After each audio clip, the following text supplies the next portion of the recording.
Cuando mi papá llegó al Quiché, fue en abril del año 1935. El Quiché era un pueblo muy lluvioso, muy parecido al clima de Cobán, así chipi chipi.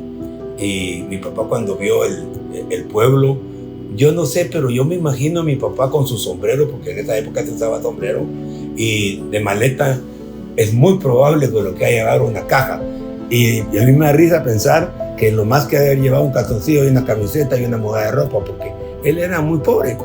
Pero yo quisiera remembrar un poco el tema de mi padre, porque es una buena parte de...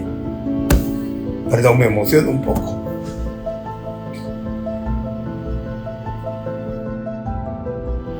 De cómo nosotros empezamos.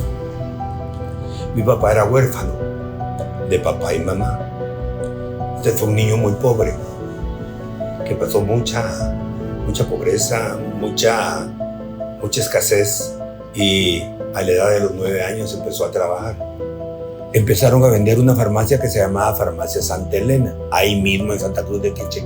Y yo logré convencer a mi papá que comprara esa farmacia. Compró esa farmacia por 40,000 quetzales. 20,000 quetzales costó la casa y 20,000 quetzales costó lo que había de mercadería, de inventario.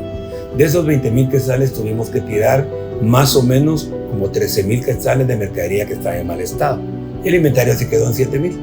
Así se inició Farmacia Batres el 2 de abril de 1977. Cuando yo entré a trabajar con mi papá,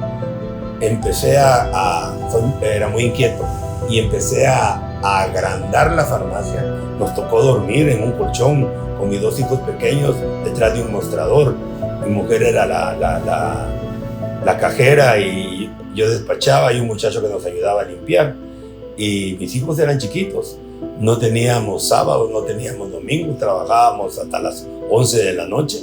Oíamos que había habido un enfrentamiento en Nevaj, que había habido enfrentamientos en Ixcán, y según nosotros que no iba a llegar la guerrilla a Santa Cruz del Quiché, pero al final nos alcanzó, de tal manera que yo estuve 2 veces a la mitad de un combate, y un combate serio y fuerte.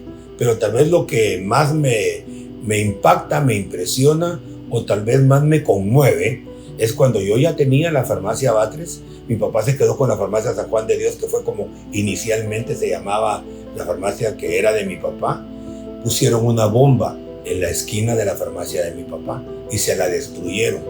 Destruyeron la farmacia de mi papá, un almacén que estaba en la esquina que se llamaba Agencias Comerciales de don Gilberto Quiroa, y una buena parte de la gobernación departamental. Mi papá era una persona admirable, trabajaba de verdad todo el día. Él sí trabajaba más o menos a veces desde las 7 de la mañana hasta las 10 de la noche, de lunes a viernes, domingo. Sábado era su día de descanso cuando no tenía turno. Era una persona admirable. Él no fue formado en la universidad. Él fue un empleado examinado, se llamaba en esa época. Él llevó un curso del Ministerio de Salud, pero él era autodidacta. Él estudiaba todos los días, o sea, todos los días yo lo veía con un libro, un manual, insertos de medicamentos, o sea, y sabía mucho. Además, por alguna experiencia que él tenía con ciertos médicos con los que trabajaba, nosotros le decíamos así, mucho la clínica, ¿verdad? Él atendía a muchos pacientes en la farmacia y les daba los medicamentos. Entonces él tenía cola. Los días domingo, que era el día de mercado, había cola. Tenía su carácter fuerte. Nos regañaba cuando nos equivocábamos o despachábamos algo mal o marcábamos algo en la caja, porque nos ponía de cajeras también, o cajeros, ¿verdad? Y nos daba nuestras buenas regañadas, pero aprendimos de él la disciplina del trabajo. Somos muy trabajadores, apasionados por lo que hacemos. Si vos me preguntás técnicamente, científicamente, cómo es que hemos crecido, no te lo puedo contestar. ¿Por qué? Porque esto es un milagro. O sea, nosotros tenemos un milagro. ¿Por qué? Porque ha sido algo que jamás pensamos que íbamos a tener. Aparte de eso, Dios nos ha bendecido con muy buena gente. Cuando abrí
como gerente, sino como que manejaba